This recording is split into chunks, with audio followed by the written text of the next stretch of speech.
Hello, Natalie. I'm glad to see you. Me too, after so many years. I know very well that you are a dog lover. We both share the same area. You know, we have our concerns as trappers, but what are your fears about this type of system?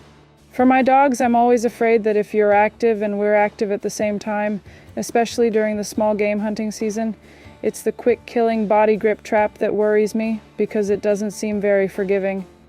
There are techniques for fishers and raccoons that we typically use on elevated traps. Okay, so these on poles at a really good height. It can be just traps with or without boxes. There's no need to make any modifications to the sets. Elevated sets are good because the animal, the dog, can never have access to the traps because of the height. That's one factor. What's really a risk is ground sets. Yes. At ground level, that's what's most dangerous. What we're going to try and say is that there are various alternatives available to limit the risks. Well, I'd like you to explain that to me. It would reassure me. Okay, we'll look at it together. Here we have an elevated box. The advantage of elevated sets is that they prevent accidental dog captures. The animal has no access to the trapping system. So, the box, with bait, we position the trap at the entrance. Another factor to consider with this technique is to avoid catching forest birds of prey. The most probable species are owls, such as the boreal and saw-whet owls. So the advantage or disadvantage of this technique is often that small rodents will get inside the box to gain access to the bait shown here, which is attached to the wire mesh. This bait attached to the mesh will allow the birds to eat from it. This prevents birds like Canada jays from trying to enter through the front door. On the other hand, small rodents can access bait by climbing the poles. And when an owl can spot the small rodent inside the box, it will come and position itself here. If the mesh is too small, like a 1/4 inch or 1/2 inch mesh, the little rodent can't get out of the box. So it's stuck, it's trapped there. Indeed, the owl will make an extra movement to fetch it, and then it gets caught in the trap. That's what we don't want. So with a 1 inch by 1 inch mesh, these little rodents can get out of the box. This will prevent the owl from getting inside. This will limit the risk of these birds being caught. Here we have another type of trap set on an inclined pole with a trap fastened without a box. There's another risk of accidental capture with this type of set, which is designed for fishers and raccoons. It's more about birds in relation to the bait located there. So we're going to camouflage our bait with softwood branches to prevent it from being too visible. We can also place a small softwood branch between the trap's jaws here. This won't prevent the animal from gaining access. And if a scavenging bird lands here to eat the bait, this branch will prevent them from positioning themselves in the trap. So that's how we want to avoid catching birds with this type of approach, designed for fishers and raccoons. Here we see another set designed to prevent accidental capture by dogs. Again, the same principle elevated. A box for the fisher at this point attached to this tree, which is inclined. To prevent accidental capture of birds, same principle. The bait has to be in the back of the box. This ensures that birds can access the bait from the side or from behind the box. This will prevent them from entering from the inside, from the front, to avoid accidental capture of these species. Considering that these are also 1 inch by 1 inch squares, rodents that might feed on this bait will be able to get out of the box and not be trapped inside if a forest bird of prey comes to position itself there.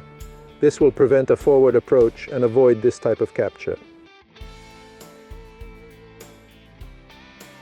Here is a technique for raccoon and fisher, a really effective ground technique with an X-shaped trap. In fact, this technique is very dangerous for accidental dog captures. Many trappers use this square container system. The traps must fit snugly inside. The way we found to properly adapt this technique and reduce the risk of dog entrapment is to create a small protective enclosure made of 1 inch by 1 inch wire mesh, 12 inches long and 9 inches wide. It's removable, so we attach it here with 2 strips called tie wrap. At this size, it's really the same size of the container. So we're able to insert the enclosure into the edge of the container. This edge represents about 1 inch. It fits in a little tightly, and will protect the entire opening. And necessarily there's a little flap that will also reduce the diameter of the entrance. This is simple and important to do because this will help to protect the set and eliminate the potential risk of capturing dogs.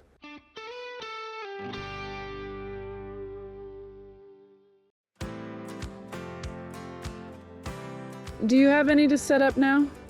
I'd like to see how it's installed. Yes, we could. Here, right across the street, we'd have a nice habitat, a nice border effect. It would be a good place for the fisher. Okay, we could do a test at the same time and see Oh, yes. if the set is safe or not. Yes, look, it could be conclusive to see how the dog behaves in relation to it. Okay, let's try it. Let's go. Perfect.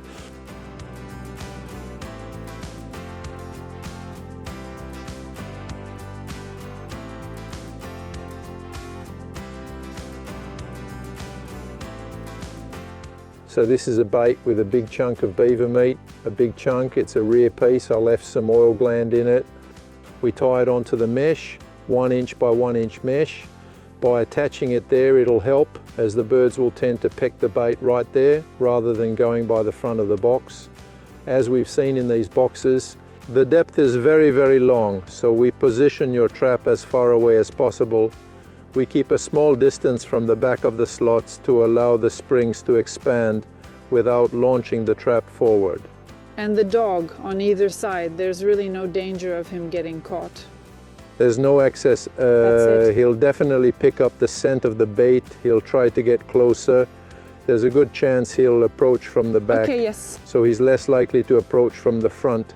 If he tries to enter from the front, the 5.5 inch diameter hole will prevent the dog from entering deep enough to trigger the trap. That sounds safe to me. Do you think it's enough to try it with the dog? Even with the propulsion you were talking about earlier, if the trap is further down, it can't happen. It seems safe to me, yes. Let's try it. Okay. Let's give it a try.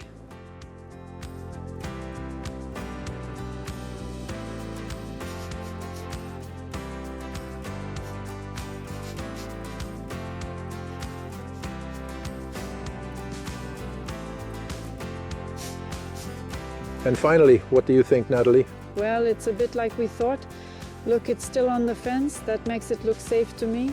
He tried forward, he tried backward, then, well, it's much more interesting back there than safe in front. I think it's an advantage to leave access to the rear so that he's less inclined to go to the front. But we saw, most importantly, when he tried by the front, that he had no possibility to reach the trap. No, that's it. That's pretty conclusive, I must say. Well, We've done a first test. Good job. Yes, thank you very much. Thanks for living it too, seeing it. It's really impressive.